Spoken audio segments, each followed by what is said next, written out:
Hello everybody, welcome back. This is JudiciousFire. I'm on the iOS server. Going to be doing my Guild Wars today. Let's start to scout some bases. 568, 629, 682, 661, 628. So certainly the 4 sixes. Now let's look for the highest 5. That's 584.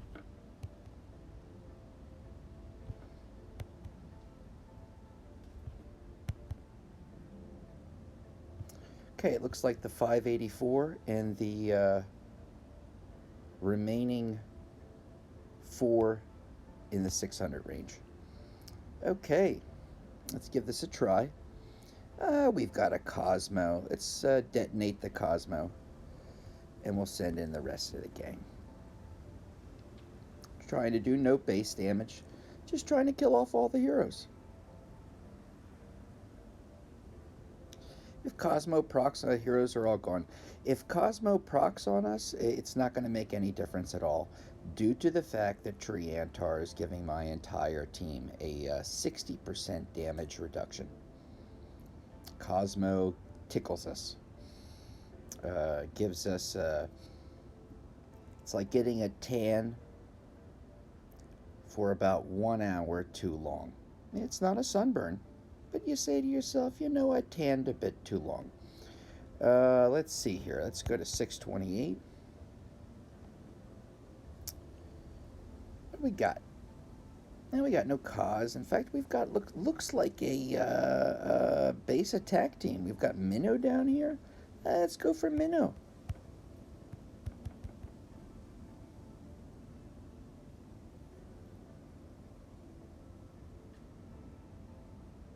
Just gonna watch the heroes disappear. We'll be well with under 50% by the time that happens. I just got Dove.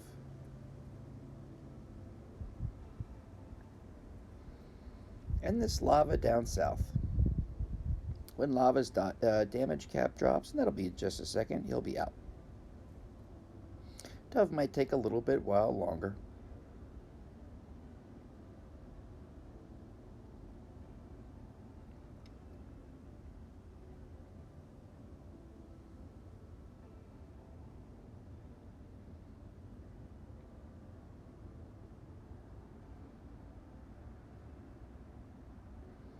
Took care of Dove. And it looks like Lava's the one that still remains. I have no issue whatsoever. I've got a 6-person team versus this Breakthrough 26 Dove, or Lava. Very good. 661. What do we have here? I don't really think it matters. Let's just drop Dove, Lava, Anubis, Demo, Tree, Serena. Always in that order. Dove's got the damage cap and the highest survivability rate. I drop her first. Lava's got the damage cap and a slightly less survivability rate than Dove, I found, so I drop him second. Drop Anubis next to clear the troops, and to, more importantly, provide a tremendous attack reduction for the opposing team. They can't hit as hard, they can't hurt me as much. Then I drop Demogorgon to get that blind working on all of those heroes. Then I drop Triantar, and Triantar is going to start to work on giving us that 60% damage boost. I'm not using him for the revive. Then we're going to drop, lastly, Serena, and Serena is going to give us a 100% attack boost to one hero every 3 seconds. She does other things, but I'm only interested in that attack boost. If that attack boost lines up with, I don't call them damage dealers, I call them strikers. If that attack boost lines up with my strikers, Dove and Levanica, it's lights out. They can hit into the millions.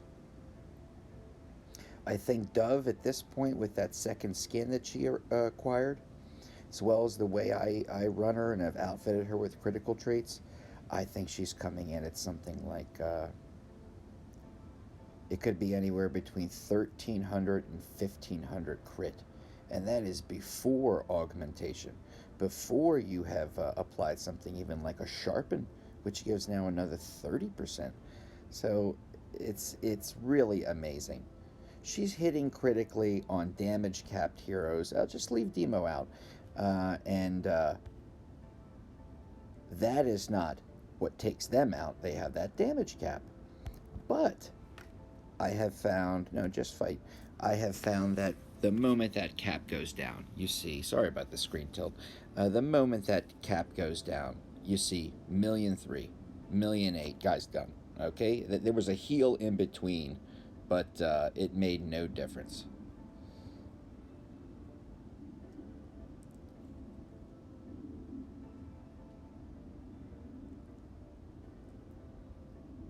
So we got the usual crew.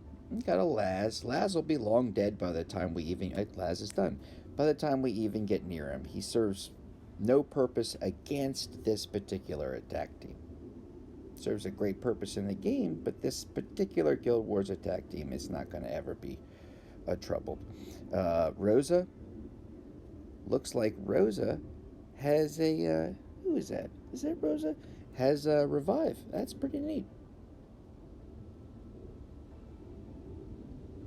I have found that, really with the exception of Lazulix, I found that Revive, even at level 9, providing 2 full revives, giving your hero essentially 3 lives, the life it's living, a revive and a life, a revive and a life, 3 lives, even at level 9.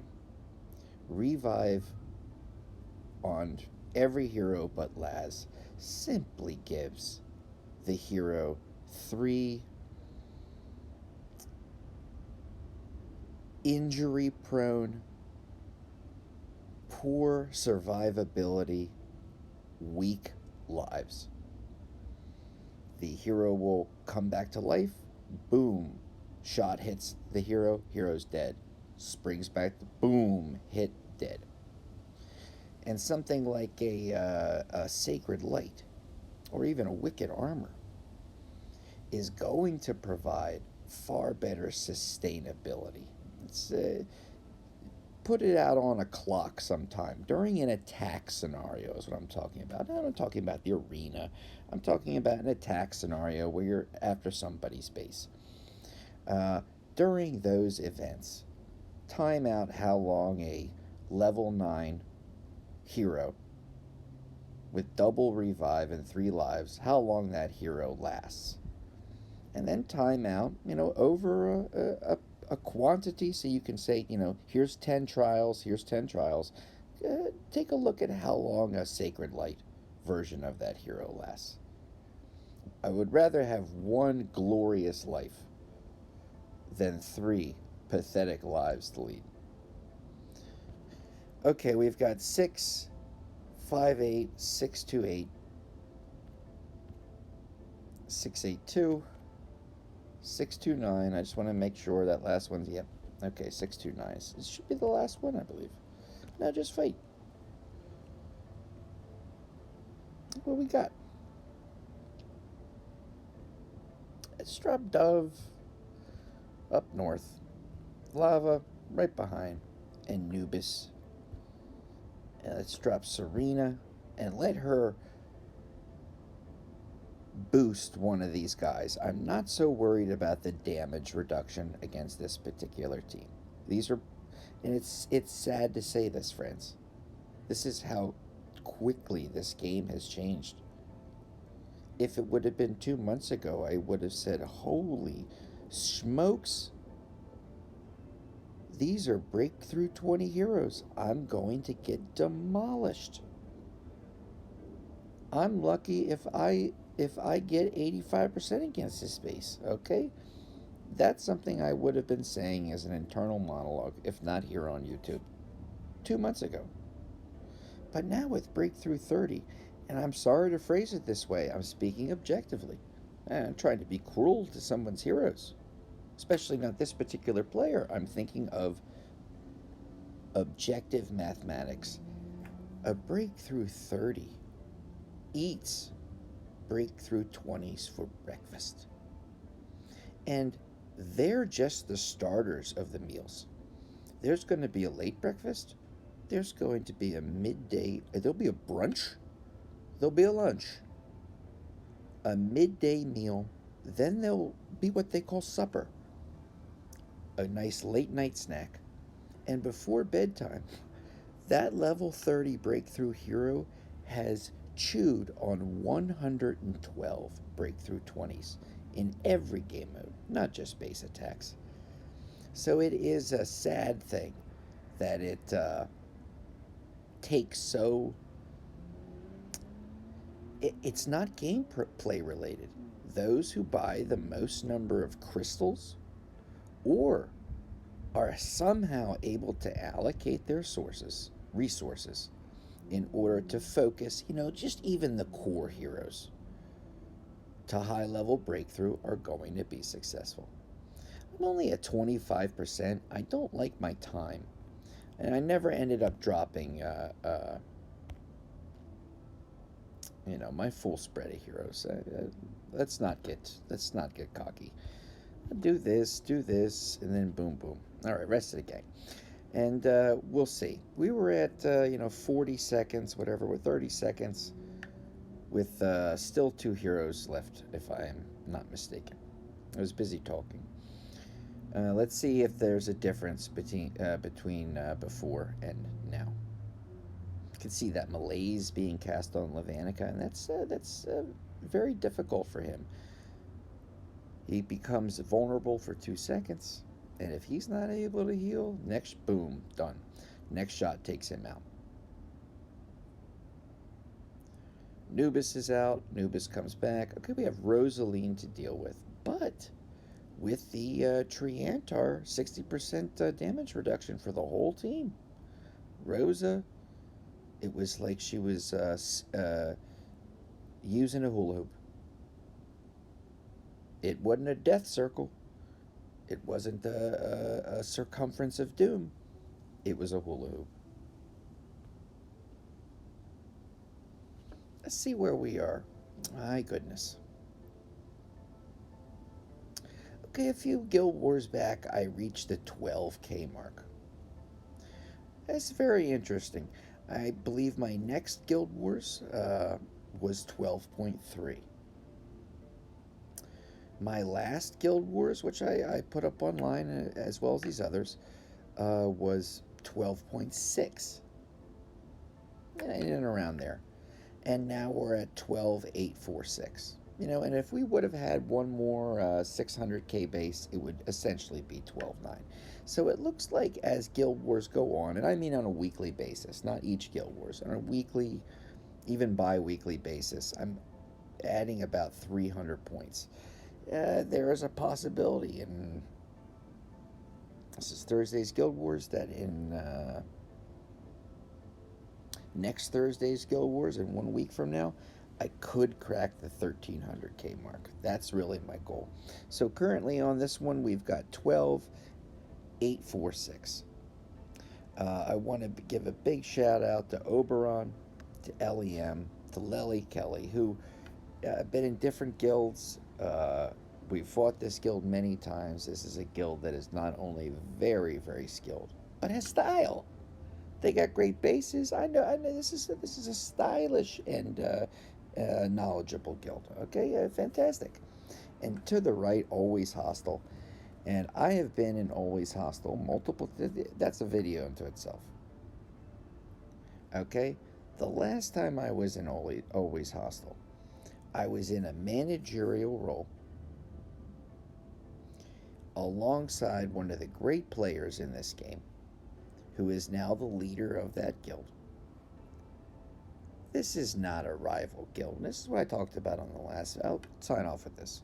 It's not what I talked about. This is what I talked about on the last video. I ended the Guild Wars video talking about that if it were up to me, Guild Wars would not be a part of this game. Instead, we would be paired with 4 other guilds, as we currently are, and we would collectively accumulate points. and not against other people with names and guild affiliations, but against, in Here Be Monstrous modes that were designed specifically for this, or an ultimate archdemon, where it's going to take 200 players in total among the guilds, at least, who are able to fight multiple times a day, active game players, where you can fight alongside others in this game. So always hostile is not a rival. Always hostile is brethren, is sisterhood. I don't want to be gender biased about this hood. I just want to make the point that if it were up to me, Guild Wars would be removed from this equation entirely. We go to Guild. Okay, I look at, let's go by might. It's even better. Uh, if we were paired with KOA, Seven Seas, League of Goats, and Wicked Mutilator, on that supposed Guild Wars day, if I had my wish, I would log in, and instead of saying, "Oh no, we're taking on the best guilds in the game," I would say, "Oh yeah, I know players in each one of these guilds, and they are going to be wonderful in helping to defeat the Ultimate Warden and the Ultimate Archdemon that Thursday, that Sunday, where we all have to share our knowledge and make this a community." So it would be a great day, rather than a day that tends to have a certain anxiety for a lot of players, and I think myself included. I went through. I'm done. I went through the transition in this game where we had no Guild Wars and we had no fame. Fame was something that was not introduced in the game. No one knew anything about fame. And when they introduced Guild Wars, give or take a couple of weeks or an update, they introduced fame as a Guild Wars reward. Fame as a way, and I believe only 2 or 3 ways in the game at that time, and Guild Wars was number one. You could get a trickle of fame from Lost Battlefield. It's not going to get you anywhere. We'll get you to a level 6 talent. But with fame from Guild Wars, guilds broke apart. People fired their compatriots, their longtime guildies, their friends. I was in a guild, and keep and bless them, they were trying to help. I was in a guild where I received, prior to each Guild Wars, it would be Wednesday then and Saturday. And this Guild Wars point and scatter plot chart would arrive in my line app inbox. Well, yes. And I would see where I was at that moment in might. And that would be 1 point. And then you would see a line above you. And that line would show the score I'm supposed to be getting tomorrow based on above average scoring, 100%ing every base that I attack, and the might that I currently have. So it was like a best. It was a best case scenario guess. But using math, it was accurate. And I would get this, and I would say to myself, shooting Shinola, I gotta get 2,600 points in Guild Wars? This is outrageous. I would look to my Grizzly Reaper, and I would say, this is the kind of player I am. I didn't take this as a defeat. I would look to my Grizzly Reaper, and I would say, bro, we are going to hit him at server times 0,0,0,1. And then I'm done. Then I truly am done. My Guild Wars style of attack, where I don't want to do any base damage at all, where I just want to kill off the heroes, that came out of a mistake. It came out of the guild that I was in at the time when Guild Wars was introduced. I was told how many points I needed to score. but I was never told how to do Guild Wars. Nobody ever shared this with me. Nobody ever taught me anything. I had to go out and seek these answers on my own and eventually found out. My first solid 2 months of Guild Wars was me looking at my opponent and thinking, gosh, if I smash up their base, I'm going to go over 50% and I can't back out, right? I know that much. What's that going to leave after I smash up their base? I won't get 100%. I'll get like 75% because I haven't killed the heroes yet. I was under the impression that you had to kill off all the heroes and destroy the buildings. I was wrong. Nobody ever taught me anything. Every one of those first 8-10 Guild Wars where I'm trying to figure out and learn, I came to the decision that it is better to kill off the heroes first. This way, and again, I'm mistaken about what 100% is in this scenario. If I can kill off the heroes, then I know I'm going to be able to beat the buildings. The buildings aren't going to kill off any of my heroes, so it would be better to attack the heroes first. That would be safest. And in fact, it would be best to attack the heroes first and not do any base damage, or as little as humanly possible. And the best case scenario, and I was wrong, didn't know how Guild Wars worked. The best case scenario would be to attack the heroes and not the base. And once the heroes are dead, there's nothing stopping you. And you're at 21% base damage. And you don't have a care in the world. And you go strolling through the base, just like you go walking through the park to feed the pigeons. So it came out of a mistake.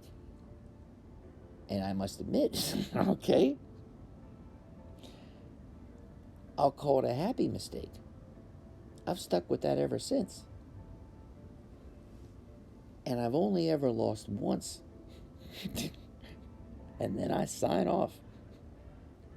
I only ever lost once in Guild Wars, where I got a 90-something% against K9 Max of KOA, who I have nothing but admiration and respect for. Okay. That's like meeting Conan the Barbarian out there, okay? If you lose to the man, you say, I just lost to Conan the Barbarian, to the king of 7 armies. No problem. But it still stings. All right, to this day, it still stings. I came down to 1 second on that clock. I told you I was going to wrap this up.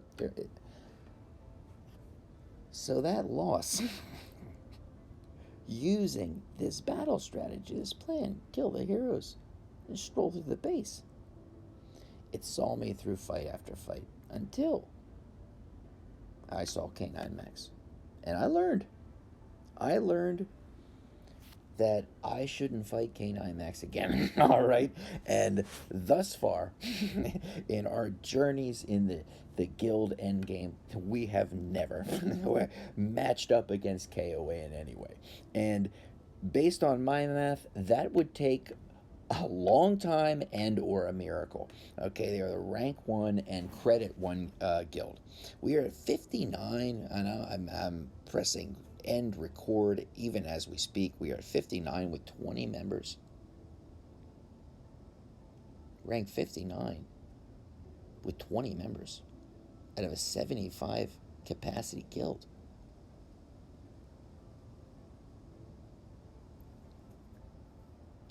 We are at full turf watch. We maxed everything. Okay, and we still have a big surplus.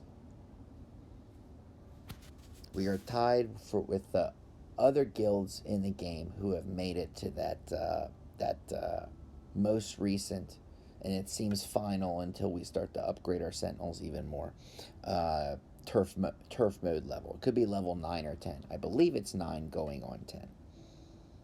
So we're taking care of business. If you are a player 600K and above,